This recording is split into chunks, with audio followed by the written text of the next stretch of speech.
할렐루야. 이 새벽에도 영상으로 예배를 드리는 우리 가는교회 성도님들을 환영하고 축복합니다.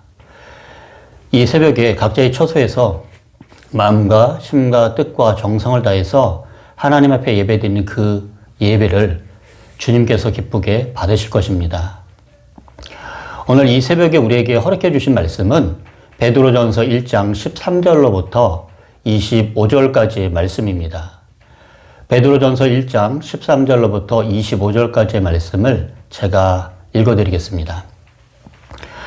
그러므로 너희 마음의 허리를 동이고 근신하여 예수 그리스도께서 나타나실 때에 너에게 가져다 주실 은혜를 온전히 바랄지어다. 너희가 순종하는 자식처럼 전에 알지 못할 때에 따르던 너희 사욕을 본받지 말고 오직 너희를 부르신 거룩한 이처럼 너희도 모든 행실에 거룩한 자가 되라. 기록되었으되 내가 거룩하니 너희도 거룩할지어다 하셨느니라. 외모로 보시지 않고 각 사람의 행위대로 심판하시는 이를 너희가 아버지라 부른즉 너희가 나그네로 있을 때를 두려움으로 지내라. 너희가 알거니와 너희 조상이 물려준 헛된 행실에서 대속함을 받은 것은 은이나 금같이 없어질 것으로 된 것이 아니요 오직 흠없고 점없는 어린 양 같은 그리스도의 보배로운 피로 된 것이니라. 그는 창세전부터 미리 알린 바 되신이나 이 말세에 너희를 위하여 나타내신 바 되었으니 너희는 그를 죽은 자 가운데서 살리시고 영광을 주신 하나님을 그리스도로 말미암아 믿는 자니 너희 믿음과 소망이 하나님께 있게 하셨느니라. 너희가 진리를 순종함으로 너희 영혼을 깨끗게 하여 거짓이 없이 형제를 사랑하기에 이르렀으니 마음으로 뜨겁게 서로 사랑하라. 너희가 거듭난 것은 썩어질 씨로 된 것이 아니요 썩지 아니할 씨로 된 것이니 살아있고 항상 있는 하나님의 말씀으로 되었느니라. 그러므로 모든 육체는 풀과 같고 그 모든 영광은 풀의 꽃과 같으니 풀은 마르고 꽃은 떨어지되 오직 주의 말씀은 세세토록 있도다 하였으니 너희에게 전한 복음이 곧 이 말씀이니라. 아멘. 잠시 기도하겠습니다. 사랑과 은혜가 많으신 하나님 아버지 감사합니다. 코로나로 인해서 현장에서 우리가 예배를 드리지 못하지만 하나님 아버지 우리 각자의 처소에서 이 시간 영상으로 예배드리는 우리 성도님들 마음과 심과 뜻을 다해서 주님 앞에 말씀을 경청하기 원합니다. 하나님 우리의 눈을 열어서 하나님의 말씀 볼 수 있도록 주님 도와주시고 또한 우리의 귀를 열어서 하나님의 말씀이 들려지는 시간 되도록 주님 도와주시옵소서. 시공간을 초월하여 내주하시는 성령께서 이 시간 말씀이 선포되는 대로 이루어지게 하옵시며 그 말씀을 아멘으로 화답하여 듣고 하나님께 영광 돌리며 이 말씀대로 순종하여 살아가는 가는교회 성도님들 될 수 있도록 붙잡아 주시옵소서. 모든 걸 주님 앞에 부탁드리오며 살아계신 예수 그리스도의 이름으로 감사하며 기도드렸습니다. 아멘. 반갑습니다. 오늘은 다니엘서가 끝나고 이제 베드로 전서로 들어가서 베드로 전서에 대해서 말씀을 좀 전하겠습니다. 본 서신의 수신자들은 오늘날 터키에 있는 로마의 5 속주였던 본도, 갈라디아, 갑바도기아, 아시아 및 비두니아 일대에 흩어져 살던 거듭난 성도들이었습니다. 당시 편지를 받던 이 수신자들은 이방 사회 속에서 여러 가지 애매한 고난을 많이 겪고 있었습니다. 즉 드러내고 그리스도인임을 밝히기 어려웠던 당시 정황상 그들은 여러 가지 경제적, 사회적 불이익을 감수할 수밖에 없었습니다. 다수의 이방인들 중에서 소수의 그리스도인으로 살아가는 이들의 형편은 마치 낯선 땅에서 환경 가운데 처한 이방인이자 정처 없이 떠드는 나그네들과 같았습니다. 더욱이 로마에서 발생했던 대박해의 소식은 이내 이들에게도 들리게 되었습니다. 이미 여러 가지 고난 중에 신앙생활을 하고 있는 이들 성도들은 로마의 대박해 소식은 커다란 불안과 두려움을 가져다 주었을 것입니다. 소아시아 일대에 흩어졌던 이 성도들은 그야말로 불같은 시험에 직면하게 된 것입니다. 본 서신은 이러한 상황에서 기록된 서신으로서 불시험에 직면한 흩어진 성도들로 하여금 하나님의 은혜에 굳게 서서 고난을 극복하도록 격려하기 위한 격려의 서신입니다. 이러한 목적에 따라서 베드로는 이 땅에서 나그네와 같은 그들의 신세를 영적으로 승화시켜 줍니다. 편지를 읽는 성도들은 세상적 관점에서 보면 이방인과 나그네들로서 어려운 삶을 살아가지만 영적으로는 하나님의 택하심을 받은 거룩한 족속이며 영원한 기업인 천국을 향해서 순례의 길을 가는 거룩한 나그네들이라고 하는 신분적 정체성을 확인시켜 주는 것입니다. 그리고 이 거룩한 나그네는 신분적 정체성을 가지고서 성도들이 이 땅에 살아가는 동안 겪게 되는 고난에 대해서 어떤 인식과 자세를 가지고 극복해야 하는지를 교훈하고 있습니다. 본문 앞절인 베드로전서 1장 1절부터 12절은 성도의 정체성과 종말론적 마지막 때에 대해서 관점에 대해서 말해주고 있습니다. 그 후에 베드로는 잠시 메시지를 전한 후에 적용할 수 있는 부분으로 시선을 돌립니다. 오늘 본문인 13절로부터 25절은 하나님의 택함을 받은 백성이 감당해야 하는 새로운 윤리에 대한 부분입니다. 베드로는 성도들이 그리스도 안에서 얻은 새로운 정체성에 합당하게 반응할 것을 강조하며 권면합니다. 본문 13절로부터 16절로 보게 되면 자신의 소망을 그리스도의 마지막 때인 이 재림에 두는 신자는 하나님이 거룩하시기 때문에 성도들 스스로도 거룩해야 된다고 말합니다. 또한 17절로부터 21절은 신자는 이전에 예수님을 믿기 이전에 헛된 행실에서 벗어나 그리스도의 보배로운 피로 구속을 받았기 때문에 하나님을 늘 두려워함으로써 행동해야 한다고 권면합니다. 또한 본문 마지막인 22절로부터 25절은 인간 존재의 덧없음을 깨닫고 오직 변하지 않는 하나님의 말씀을 붙잡고 서로 진정으로 거짓 없이 사랑해야 한다고 말을 합니다. 예수님께서는 이사야 선지자의 예언대로 고난당하는 종이셨고 인간의 죄 때문에 십자가에 못 박혀 돌아가셨으며 또한 고난과 박해에 성도들이 어떻게 반응해야 하는지 몸소 본을 보여주셨습니다. 베드로의 초점은 예수 그리스도께서 우리의 죄 때문에 십자가에 돌아가셨다는 사실뿐 아니라 어떤 과정으로 고난을 감내하셨는지를 강조하고 있습니다. 왜냐하면 예수 그리스도의 모습은 성도들에게 어려운 상황 가운데서 어떻게 살아가야 하는지를 교훈하고 있기 때문입니다. 다시 말해서 베드로는 예수 그리스도를 성도들이 따라야 하는 고난의 모범이라고 제시하고 있습니다. 고난당하는 것이 하나님의 뜻이었기 때문에 고난 당하셨었고 또한 하나님 앞에 순종하신 이 그리스도를 따라서 성도들도 하나님의 뜻에 순종해 고난을 감당해야 하는 것입니다. 사랑하는 성도 여러분, 오늘 본문을 통해서 우리가 한 세 가지를 나누기 원합니다. 이 말씀을 통해서 우리 성도님들 삶 가운데 하나님의 말씀이 들려지고 큰 은총이 있게 될 시간 소망합니다. 첫 번째로 우리가 나누기 원하는 것은요, 성도들에게는 세상이 줄 수 없는 바로 구원과 천국의 보장이 있다는 것입니다. 13절 중반절을 보게 되면 예수 그리스도께서 나타나실 때에 너에게 가져다 주실 은혜를 온전히 바랄지어다 라고 선포합니다. 이는 성도가 그리스도께서 미래에 재림하실 때 받을 은혜를 갈망해야 한다는 의미를 갖고는 있습니다. 그런데 이 부분을 원문으로 읽게 되면 매우 귀중한 영적인 메시지를 발견할 수가 있습니다. 개역 성경으로 볼 때 이 문장은 성도가 바라야 할 은혜에 대한 수식어, 가져올에 대한 미래를 표현하는 어미인 리을이 쓰여 본문의 미래적 의미만을 내포하는 것처럼 이해됩니다. 문맥적으로 보아도 현재 분사로 해석되기보다는 미래적인, 미래에 일어날 의미를 갖는 것으로 보여집니다. 하지만 원문으로 보게 되면 이 가져올에 해당하는 단어는 미래 분사가 아니라 바로 현재 분사입니다.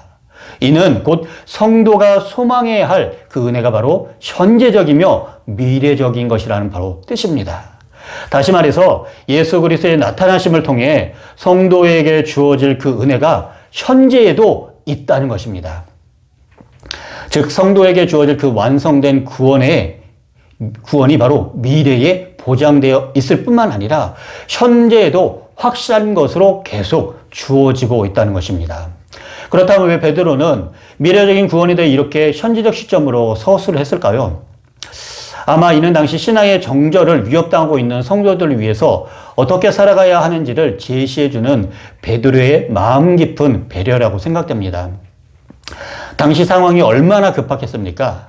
로마 전역으로 퍼져가는 격한 박해를 통해 성도 중에서는 신앙을 계속 간직해야 하는가라는 의구심을 갖는 사람들도 굉장히 많았을 것입니다.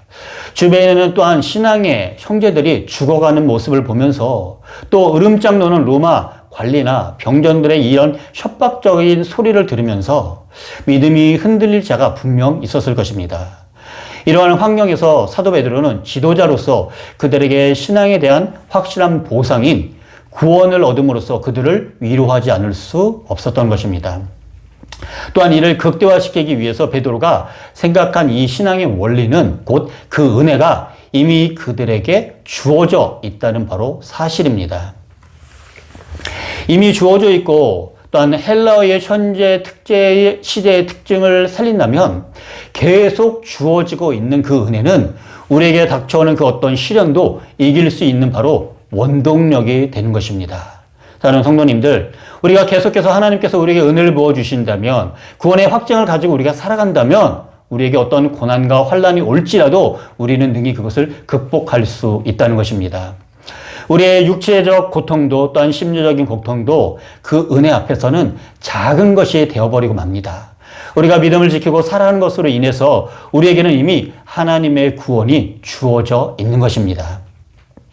그래서 이를 어떤 신학자는 이미 그러나 아직으로 설명합니다. 이는 원래 하나님의 나라가 이미 이 세상에 임했지만 아직은 완성되지 않았다는 사실에 대한 설명이지만 이를 개인에게 적용시킨다면 이미 구원을 받았지만 아직 완전한 구원을 이루지 못했음을 설명하기도 합니다. 또 어떤 신학자는 세계대전 당시 유럽에서 연합군의 승리를 이끌었던 노르망디 상륙작전에서 상륙하는 날을 표현하는 D-Day와 승리의 날을 표현하는 V-Day로서 개인의 구원에 대한 현재성과 미래성을 표현하기도 합니다. 그 설명 방법이야 어떻든 간에 공통적으로 지적하는 신앙의 중요한 사실은 바로 우리가 이미 구원을 받았다는 것입니다. 이 확실한 보장은 그 어떤 시련 앞에 있을지라도 위로가 되며 격려가 되는 것입니다. 이것을 믿으시기 바랍니다. 우리는 예수 그리스도를 구주와 왕으로 고백한 사람들입니다. 구원받은 성도로서 이 세상을 살아가는 동안 어떤 고난과 시련이 온다 할지라도 우리에게 계속해서 부어주시는 주님의 은혜를 기억하면서 승리하시는 여러분 되시기를 이 시간 축복합니다. 두 번째는 우리가 나누기 원하는 것은요, 우리는 보이지 않는 것을 더욱 소중히 여겨야 한다는 것입니다. 본문 21절 하반절을 보게 되면 성경은 우리에게 이렇게 말합니다. 너희 믿음과 소망이 하나님께 있게 하셨느니라. 이 말씀 속에서 우리는 성도가 이 세상을 살아가면서 어디에 관심을 두어야 하는지에 대한 답을 찾을 수가 있습니다. 우리의 관심은 오직 하나님이어야 합니다. 즉 죽음에서 부활을 가능케 하셨던 그 하나님, 또 그리스도를 믿는 자에게 구원을 베푸시는 하나님을 바라보면서 살아가야 한다는 것입니다.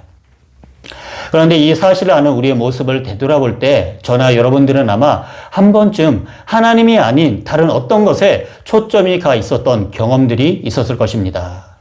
많은 이유들이 있겠지만 그 중에 가장 중요한 이유라면 한 가지가 있는 것은 바로 눈에 보이는 것을 더 귀중히 여기는 인간적인 아마 습관 때문일 것입니다. 하나님께서는 우리의 실생활 가운데 역사하시는 분이시지만 우리가 직접 눈으로 볼 수 없는 분이십니다. 때문에 우리는 상황이 악화되거나 우리에게 고난과 환난이 오게 되면 우리는 곧잘 하나님이 어디 계신가, 또 그가 진정 살아계신가 의심하기도 합니다. 그리고 결국 우리의 관심과 소망은 하나님이 아닌 다른 것으로 돌아가게 됩니다. 따라서 현실에 실질적인 도움을 줄 것이라고 생각되는 사람들을 찾기도 하고 또한 권력을 의지하기도 하고 돈을 의지하기도 합니다. 믿음과 소망을 주신 하나님이 아닌 다른 방면으로서 자신에게 닥친 위기를 극복하려고 한다는 것입니다. 하지만 성도 여러분, 사망도 가두지 못했던 주님의 능력, 또 우리에게 영원한 생명을 허락하신 구원의 주님을 믿지 못하면서 어떻게 생명도 능력도 없는 것들에게 마음을 빼앗긴다면 우리가 과연 어찌 성도라고 말할 수 있겠습니까? 영원한 새 생명을 가진 우리는 결코 하나님을 버리고 사람과 돈과 권력을 추구하며 살아가서는 안 될 것입니다. 눈에 보이지 않지만 영원한 하나님을 유일의 가치로 여기면서 이 세상을 살아가야 할 것입니다.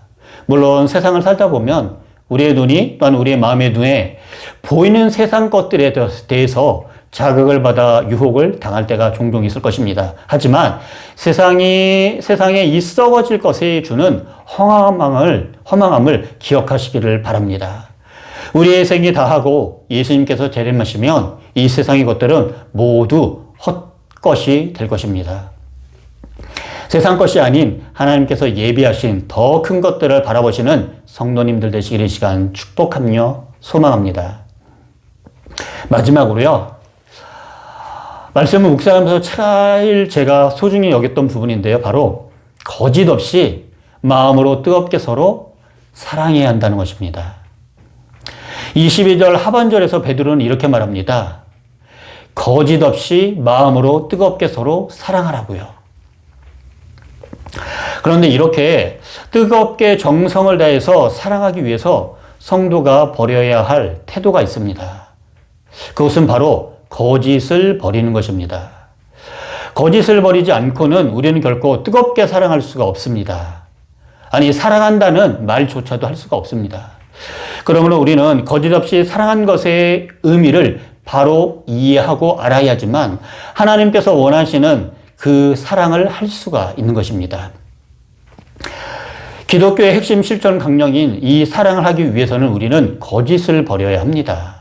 그런데 22절을 원문으로 보게 되면 이 거짓 없이에 해당하는 단어의 뜻은요, 배우가 아니다라는 뜻입니다. 즉, 배우처럼 연기하듯 사랑하지 말라는 것입니다. 여러분, 우리가 영화나 드라마를 보면 그것이 현실처럼 느껴집니까? 각종 영화제나 연말 시상에서 주연상을 받는 배우의 연기에 우리는 또한 울고 웃고 박수를 보냅니다. 하지만 부인할 수 없는 것은 그의 연기는 연기일 뿐이라는 사실입니다. 인생의 한 장면을 극대화하기 위해서 최선의 노력을 한 연기였던 것입니다. 그런데 성경은 이런 연기 없이 사랑할 것을 명령하고 있습니다. 즉, 누군가를 감동시킬 목적으로 사랑하지 말라는 것입니다. 그런데 우리의 현실은 어떤가요? 고아원이나 아니면 양로원 같은 곳에 또한 어떤 사회복지시설에 절기에 마치든가 아니면 그들의 필요한 모든 것을 공급함으로 또한 그곳에 방문해서 사진을 찍거나 그것을 다른 이에게 자랑하려고 하는 사람들이 있지는 않은지요.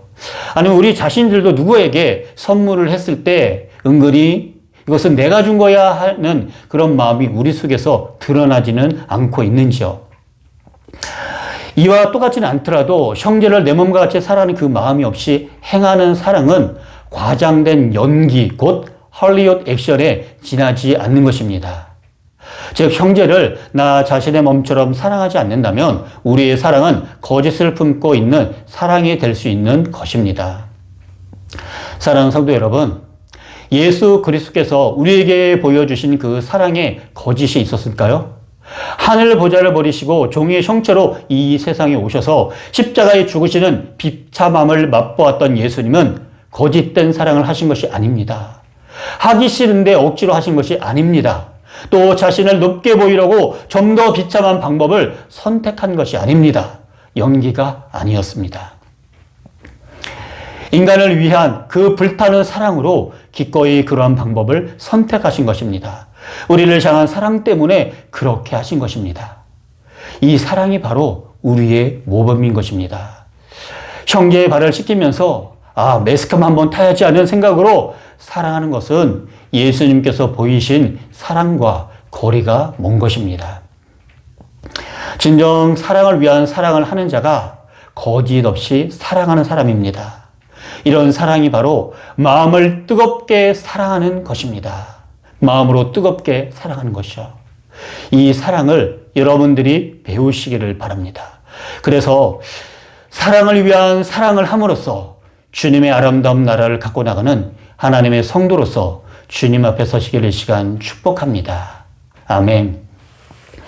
우리 같이 이 시간 통성으로 기도하며 우리 기도하기 원합니다. 이 시간 기도하실 때요, 먼저 하나님, 세상이 주할 수 없는 구원과 천국의 보장이 있음을 믿고 행동하는 성도 되게 하옵소서. 또한 보이지 않는 것을 더욱 소중히 여기는 성도 되게 하옵소서. 하나님, 거짓 없이 뜨겁게 서로 사랑하는 성도 되게 해달라고 우리 이 시간 통성으로 기도하면서 주님 앞에 나가기 원합니다. 통성으로 기도하겠습니다. 사랑과 은혜가 많으신 하나님 아버지, 감사와 찬양과 영광 올려드립니다. 주님, 이 시간 주님을 바라보기 원합니다. 주님 말씀을 통해서 주님 앞에 나가기 원합니다. 성령님 도와주시옵소서. 하나님 아버지, 코로나19로 인해서 아버지 교회가 많은 불편함과 억울함을 당하고 있고, 또한 우리 성도들이 예배당 가운데 현장에서 예배드리는데 불편함이 있습니다. 하나님이 어려운 안타까운 상황 가운데서도 하나님 오늘 말씀을 통하여서 주님을 바라보기 원합니다. 고난과 환난의 때에 베드로 사도가 믿음의 성도들에게 보낸 이 편지를 통하여서 우리의 믿음의 말씀을 붙잡고 성장하며 자라나기 원하오니 성령이여 도와주시옵소서. 하나님, 세상에 줄 수 없는 구원과 천국의 보장이 있음을 우리가 확실히 믿고 행동하는 성도 될 수 있도록 주님 도와주시고, 보이지 않는 것을 더욱 소중히 여기는 성도 되도록 아버지 붙잡아 주시옵소서. 또한 주님, 거짓 없이 뜨겁게 서로 사랑하는 하나님 아버지 성도 될 수 있도록 붙잡아 주시옵소서. 그래야 말씀대로 지키며 이 어렵고 힘든 환난을 극히 말씀을 통해서 능히 이길 수 있는 우리 가는교회 성도 될 수 있도록 붙잡아 주시옵소서. 성령님, 이 시간에도 우리 성도님들과 그 가정 가운데 찾아가 주시고 만져주시고 위로하시며 하나님의 권능과 능력의 위로하심이 있기를 소망합니다. 주님 붙잡아 주시옵소서. 사랑과 은혜가 많으신 하나님 아버지 감사합니다. 오늘 말씀을 통해서 우리가 이 말씀대로 불편함과 어려움과 고난과 환난이 있을지라도 하나님의 말씀을 의지하며 편치 않는 이 하나님의 말씀의 약속을 붙잡고 나아가도록 주님 도와주시옵소서. 하나님, 위로하심과 치유하심과 회복과 문제 해결의 답이 하나님의 말씀 앞에 있음을 우리가 다시 한번 기억하고 예배를 통하여서 경건이 무너지지 않도록 주님 도와주시고, 이 시기에 하나님을 더 사랑하고 말씀과 기도 가운데 하나님을 더 가까이 할 수 있는 시간 되도록 붙잡아 주시옵소서. 모든 걸 주님 앞에 부탁드리오며 살아계신 예수 그리스도의 이름으로 감사하며 기도드렸습니다. 아멘.